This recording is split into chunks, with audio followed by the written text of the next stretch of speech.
का साम्राज्य बहुत तेजी से फैल रहा है भाई, बहुत तेजी से फैल रहा है।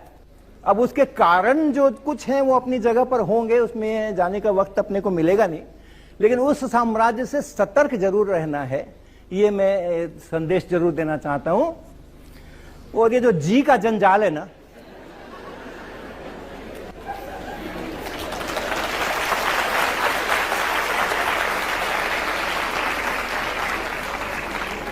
ये तो बहुत बड़ा जंजाल है, ये बहुत बड़ा जंजाल है। आप देखो, इसके कारण से हमारे स्टूडेंट्स, बहुत सारे यहाँ पर स्कूल के शिक्षक भी हैं, विद्यार्थी भी हैं, 11वीं क्लास 12वीं क्लास के लिए हमारे शिक्षक हमेशा ये आकर रोना रोते हैं कि बच्चे स्कूल नहीं आकर के कॉलेज चले जाए, कोचिंग चले जाते हैं, और इसलिए हम किसको पढ़ाएं। और इसके लिए बड़ी बढ़िया बढ़िया चीजें निकल करके आई हैं। ये जो हमारे जेईई से जो हम जाते हैं अनेक उच्च संस्थानों में, ये हमारी भारत के प्रगति के ध्वजवाहक हैं ये। लेकिन अंदर की बात ये है कि इन इंस्टीट्यूशन में आने के बाद एक मिथ है समाज के अंदर में, अगर आईआईटी में एडमिशन हो जाएगा तो आगे का जीवन बड़ा सुखी, संपन्न, सुरक्षित रहेगा, है ना ऐसा मिथ। अरे जितना परेशान होना है, बस 2 ही साल की बात है, 1 ही साल की बात है, फिर एक बार जेईई से एडवांस दे और अच्छे बड़े इंस्टीट्यूशन में एडमिशन हो गया, फिर तो चांदी चांदी है। कि हर एक आईआईटीज में, और शायद आईसेर्स वगैरह में भी, आईआईएससी में एक बहुत बड़ा काउंसलिंग डिपार्टमेंट हो, काउंसलिंग सर्विसेज का डिपार्टमेंट होता है। वो बच्चे, वो स्टूडेंट्स होते हैं, उसमें सीनियर स्टूडेंट्स होते हैं, फैकल्टी मेंबर्स होते हैं, इतने सारे हेल्पलाइन होते हैं, ये होते हैं, वो होते हैं, और बच्चों पे नजर रखना है कि कोई बच्चा जो है वो मेंटली डिरेल तो नहीं हो रहा है। और अगर हो रहा है, और होता ही है, तो उनके लिए हमारे मेडिकल पैनल्स में साइकेट्रिस्ट रखे जाते हैं आईआईटीज के अंदर में। उन बच्चों के लिए, उनको छोड़ दो, 15 लाख लोग अपीयर होते हैं जेईई मेंस के अंदर में, और फिर उसमें से 2.5 लाख एडवांस में, और 40,000 के करीब जाते हैं आईआईटीज, आईसेर्स और वो एनआईटीज और ट्रिपल आईटीज, इसमें 40,000 के करीब जाते हैं। जो बचे 14.5 लाख हैं, उनको कितना स्ट्रेस हो रहा है उसको तो भूल ही जाओ। जो सेलेक्ट होकर के आईआईटीज में एडमिशन ले चुके होते हैं, उनकी देखभाल करने के लिए आईआईटीज के मेडिकल पैनल्स में साइकेट्रिस्ट होते हैं, मनोचिकित्सक होते हैं, और वो हमेशा आईआईटी उनको बिजी रखती है, हमेशा उनको बिजी रखती है वो। तो ऐसा मत सोचना। और ऐसे उसका एक बड़ा कारण ये है कि जब हम कोचिंग वोचिंग में जाते हैं ना, तो कई तरह के नए नए शब्द सीखे हैं अभी हमने पिछले 1-2 साल के अंदर में। एक सीखा डमी स्कूल। मैं पटना में था और किसी स्टूडेंट से ऐसे आया, मेरे पास चर्चा हो रही थी, मैं 11वीं में पढ़ता हूँ और ये सब, तो मैंने पूछा किस स्कूल में पढ़ते हो, तो बोला डमी स्कूल में पढ़ते हैं। तो मैंने कहा वो क्या होता है, स्कूल भी डमी होते हैं क्या? तो कई सारी नए नए वो शब्दकोश मेरे बढ़ रहे हैं। नॉन अटेंडिंग स्कूल्स है, एक हाइब्रिड स्कूल है, ये सब अभी नया नया सीखा है मैंने, क्या क्या सब है। तो इन सब को लेकर के स्कूल में नहीं जा करके हमारे बच्चे जो हैं वो कोचिंग्स में जा रहे हैं। और एक तो ये कि अनएथिकल प्रैक्टिसेस की ये पराकाष्ठा हो रही है। एक जो डमी स्कूल कहते हैं या नॉन अटेंडिंग का मतलब मैंने जो समझा है, शायद गलत हो, कि मैंने स्कूल में नाम लिखाया हुआ है, लेकिन प्रिंसिपल साहब के साथ में हमारा समझौता है, हम फीस देते रहेंगे, आप मेरी अटेंडेंस बनाते रहना, हम क्लास में नहीं आएंगे। That is non attending school. Unethical practice है कि नहीं? ये इस उम्र के अंदर में, ये 11वीं 12वीं के विद्यार्थियों के अंदर में हम ये संस्कार डाल रहे, हम तुम्हें पैसे देते, तुम मेरी अटेंडेंस बनाते रहना, हम क्लास में नहीं आएंगे। एक से बढ़कर के एक अनएथिकल चीज है। लैब आना तो छोड़ ही दिया, लैब तो आना ही नहीं है, प्रैक्टिकल तो करना ही नहीं है, एक्सपेरिमेंट तो करना है, साइंस पढ़ना है, टेक्नोलॉजी पढ़ना है, इलेक्ट्रिकल इंजीनियरिंग करना है, मैकेनिकल इंजीनियरिंग करना है, एरोस्पेस इंजीनियरिंग करना है, लेकिन लैब नहीं जाना है।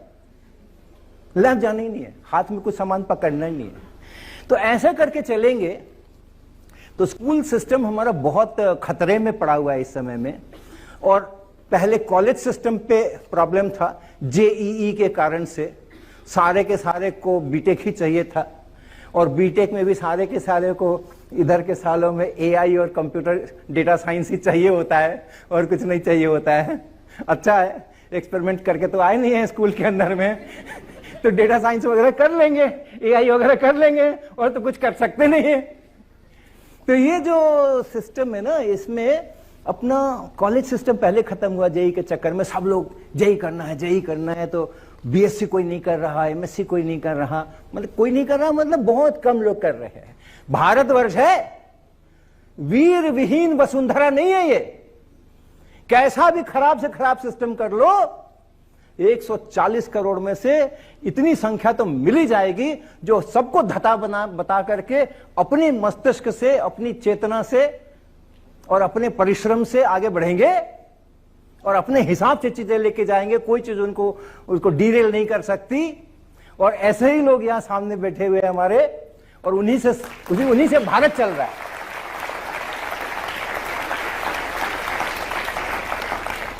लेकिन बड़ा भारत जो उसके नीचे है वो कितने कष्ट में है, उसका भविष्य कितना कष्टमय है, जो कि स्कूल सिस्टम को अब वो नीचे जा रहा है। मेरे को 8वीं क्लास के बच्चे ने 3 दिन पहले ईमेल लिखा कि मैं जेई की तैयारी कर रहा हूं, और पता नहीं किसका तो नाम बताया कि उस कंपनी का फाउंडेशन कोर्स कर रहा हूं। तो 11वीं 12वीं का 9वीं 10वीं 8वीं 6ठी पूरा सिस्टम। अभी जैसे 11 12 में बड़ी प्रॉब्लम हो रही है, लोग स्कूल छोड़ करके या तो कोटा, हैदराबाद, यहां वहां चले जाते हैं, तो सीधे ही गायब हो गए, या तो फिर नॉन अटेंडिंग बना लिया और कुछ कर लिया। ये अगर हमारा नीचे नीचे तक आ जाएगा तो क्या होगा आप सोचना। ओके, ये कोचिंग वोचिंग करके हम बच्चों को क्या संदेश देते हैं। और आजकल तो मैंने देहरादून में देखा सर, वो एक भवन था, उसके आगे उसका दीवार के ऊपर उसका लिखा हुआ था, और पटना में भी देखा, 2 जगह देखा मैंने। नर्सरी से क्लास 8 तक के विद्यार्थियों के लिए कोचिंग की व्यवस्था है, और उसके नीचे लिखा था सीबीएसई के नए पाठ्यक्रम के अनुसार। आ गई है। पटना में मैं गया, वहां मैंने देखा एक जगह पर ऐसा ही, और देहरादून में मैंने गया तो वहां देखा ऐसा ही। आप बच्चों को क्या संदेश दे रहे हो? आप बच्चों को यह संदेश दे रहे हो, you are good for nothing. आपसे तो हो ही नहीं सकता। आप तो स्कूल में जो पढ़ाया जाता है आप कर ही नहीं सकते, ना स्कूल में समझ सकते हो, ना अपने से पढ़ के समझ सकते हो। आपको तो कोचिंग लेना जरूरी है, आपको तो हेल्प लेना जरूरी है।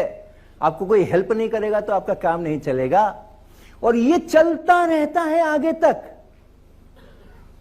और खुदा न खास्ते गलती से अगर जेईई एडवांस में पास करके आईआईटी में एडमिशन हो गया तो ये सारी बैसाखियां एक साथ हट जाती हैं। बचपन से मुझे अपने पैरों पे चलना नहीं सिखाया गया, बचपन से मुझे व्हीलचेयर दी गई, बचपन से मुझे क्रंचेस दे दिए गए, बैसाखियां दे दी गई, और हर कदम पे जहां मैं लड़खड़ाता था कोई ना कोई पकड़ने वाला मौजूद रहता था। और एक बार मैंने आईआईटी में एडमिशन ले लिया, अचानक से सब कुछ छिन गया। क्या होता है फिर ऐसे बच्चे का, क्या होता है आप सोचो। जो आईआईटी में पास कर गए मैं उनकी बात कर रहा हूं, जो आईआईटी में एडमिशन जिनका हो गया मैं उनकी बात कर रहा हूं। पहले सेमेस्टर के एग्जाम में आईआईटी कानपुर में, जिस साल मेरी सेवानिवृत्ति हुई थी 2017 में, 97 स्टूडेंट्स फेल किए थे फर्स्ट ईयर के एग्जाम में। 97 स्टूडेंट आउट ऑफ 400। अभी तो संख्या उनकी 400 से 1200 के कितने एडमिशन हो रहे। उस समय मेरे 2017 में 400 कुछ 10-20 एडमिशन होते थे। 97 लोग फेल किए थे आईआईटी के पहले एग्जाम के अंदर में, पहले सेमेस्टर के एग्जाम के अंदर में। और आपको पता है आईआईटी वाले कितने पे फेल करेंगे और कितने पे पास करेंगे पहले नहीं बताते।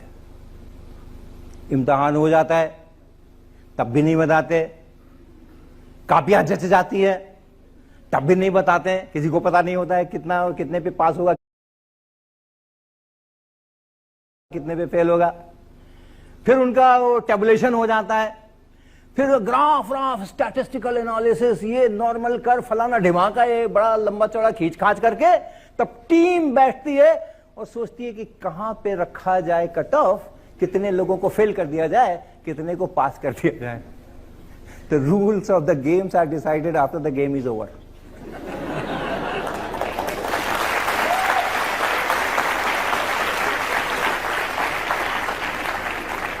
और मैं जिस साल की बात कह रहा हूं उस साल वो कहां रखा गया था कि इसके नीचे फेल और इसके ऊपर फिर अपना D grade, C grade, B grade, A grade, ये कहां रखा गया था? It was 23 out of 200। 200 में 23 रखा गया था, तब 97 लोग फेल किए थे। अब आप सोचना जरा, 4 महीने पहले, बल्कि 2 ही महीने पहले फर्स्ट एग्जाम से ही मामला क्लियर हो जाता है कि क्या होने वाला है। अगर पहले ही गिर गए, वो कौन है वो अपने शुभमन गिल और वो कौन है कैप्टन, कौन है अभी, रोहित शर्मा, हाँ, तो पहले ही में गिर गए तो पता ही है कि आगे क्या होने वाला है, तो पहले ही एग्जाम में पता हो जाता है। आप सोचो, जिस बच्चे को 2 महीने पहले जेईई एडवांस पास करने के कारण से इतना महिमा मंडित किया गया था, जगह जगह उसकी तारीफें हुई थी, इतना ये हुआ था, वो मालाएं पहनाई गई थी, उसका नाम हुआ था, रिश्तेदारों के अंदर में नाम हुआ था कि फलाने का बेटा देखो, बेटी जो है सो आईआईटी में चली गई, एडमिशन हो गया उसका। 2 महीने बाद वो अगर अपना ग्रेड कार्ड वहां देखता है आईआईटी में कि मेरे को 100 के अंदर में 5 नंबर मिल रहे हैं, 12 नंबर मिल रहे हैं, 11 नंबर मिल रहे हैं, क्या दशा होती होगी उसकी। ये अंदर की बात है। आप मिथ में मत जाना कि आईआईटी में एडमिशन हो गया तो बड़ा सुखी जीवन है। बड़ी परेशानियां हैं।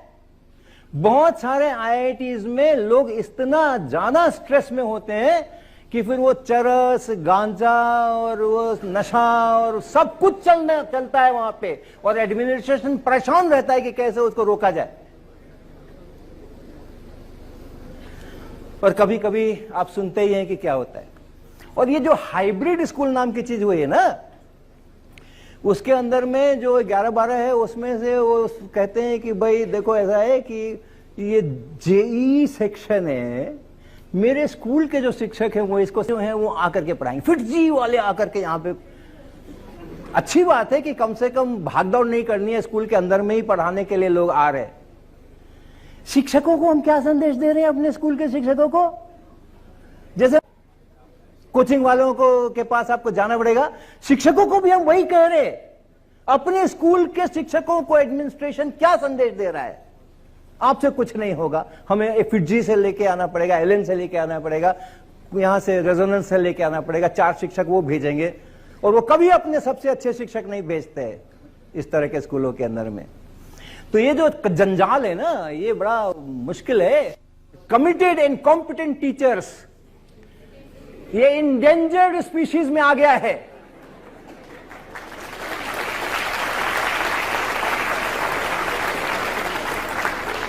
इसका संरक्षण और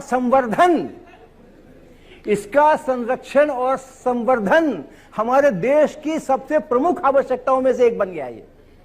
आप सोचो ना, पूरा स्कूल सिस्टम, कॉलेज सिस्टम, लोग बीएससी एमएससी के अंदर में नहीं आएंगे तो कैसे पढ़ाई होगी, क्या होगा, कैसे शुरू से बच्चे को हम आगे बढ़ाएंगे? और ऐसे बच्चे जब आईसर में पहुंचेंगे और आईआईटी में पहुंचेंगे तो यहां के शिक्षक लोग क्या कर लेंगे? उसके बाद कैसे चलेगा अपना देश? तो ये जो इंडेंजर्ड स्पीशीज है, इसको अपने को करके आना है। और ये सर जो कह रहे थे कि टीचिंग, और मैं भी कह रहा हूं, सुर में सुर मिला रहा हूं, टीचिंग का जो आनंद है, टीचिंग का जो डिवाइन प्लेजर है, वो आपको कहीं नहीं मिलने वाला है। वापस आओ शिक्षा के क्षेत्र के अंदर में और रिसर्च करो। That is to create something. Creation है ना वो, कुछ मैं क्रिएट कर रहा हूं। एक पेंटर एक पेंटिंग बनाता है, कितनी खुशी होती है जब वो अच्छी सी पेंटिंग बन जाती है। शिल्पकार एक मूर्ति बनाता है, अच्छी सी मूर्ति बना, कितना समय लगता है उसको, कितना परिश्रम लगता है उसको, लेकिन जब बन जाती है तो कैसा उसका मन खिलता है। ये डिवाइन एक्सपीरियंसेस है। तो टीचिंग भी अपना जो है क्रिएट, रिसर्च जो है वो नया क्रिएट करना है समथिंग, उसका अपना डिवाइन एक्सपीरियंस है। और टीचिंग जो है वो तो आप नेचुरल लीडर होते हो ना, जब टीचर होते हो तो सामने आपके इतने सारे बच्चे बिठा दिए जाते हैं, आप बोलोगे वो सुनेंगे। तो ये जो टीचिंग का अपना सारा है, उसको इस जी के जंजाल से मुक्त करने की जरूरत है। आप सब लोग से कहेंगे हम, देश को सब कुछ चाहिए, इंजीनियर्स भी चाहिए, रिसर्चर्स चाहिए, वकील चाहिए, हर कोई चाहिए, पॉलिटिशियंस चाहिए, बिजनेसमैन चाहिए, लेकिन देश को शिक्षक भी तो चाहिए, शिक्षक भी तो चाहिए।